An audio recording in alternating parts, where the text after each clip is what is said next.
think, I don't know that, I don't have assurance that there's going to be anything more than one, although we're trying to get as many as 10, maybe more. But September 6th is when we plan on doing a debate on WHO radio. I believe that is agreed to. My staff assures me that's agreed to. And then beyond that, there may be one in Mason City. I don't know the date. And once we get down into the balance of these, it's not really agreed to. It's a debate about debates. Who are the moderators? Do you get to see the questions in advance? Can you bring your notebook in and read it? And I just said, I don't want to have debates about debates. Here's what I put out a challenge for 6 debates. I offered 6 dates where I wouldn't be in Washington or that were available, and 6 locations that were representative around the district. And she didn't agree with any of those 18 conditions. 6, 6, and 6 is 18. So she didn't agree with any of those conditions, not a town, not a date. And so then came back with a proposal now that she said she'd like to do 10. Well, it gets a little confusing, so I just cut to the chase and say, I'm willing to debate anywhere, anytime, Lincoln Douglas style. We don't need to have a debate about the debates. We don't need to have moderators chosen strategically as if the moderator determines the outcome of a debate.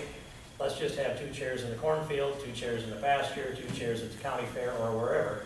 And I will sit down in one of them, and we'll see if we draw a crowd, and she can sit in the other one, and we'll have a conversation like 2 civil people.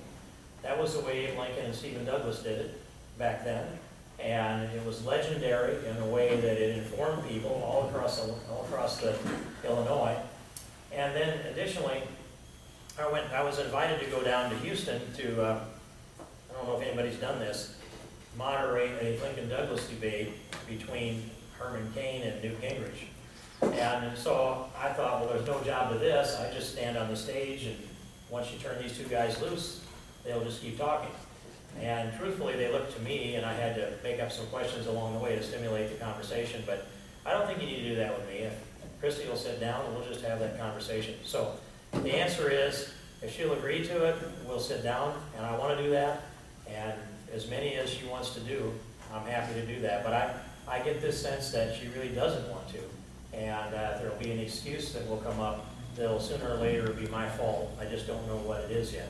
Kind of like I've said for a year that I will learn things about me that I don't yet know.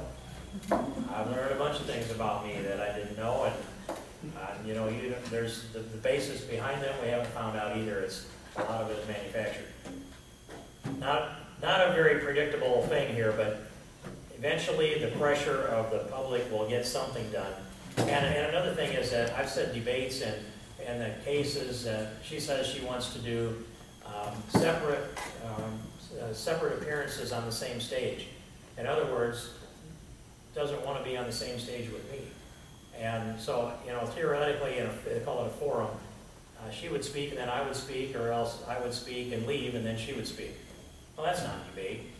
And so I'm not going to agree to a forum. I'm going to agree only to debates, and I want to have some kind of rules that you can actually have discussions and not have it controlled by, you know, some left-wing moderator.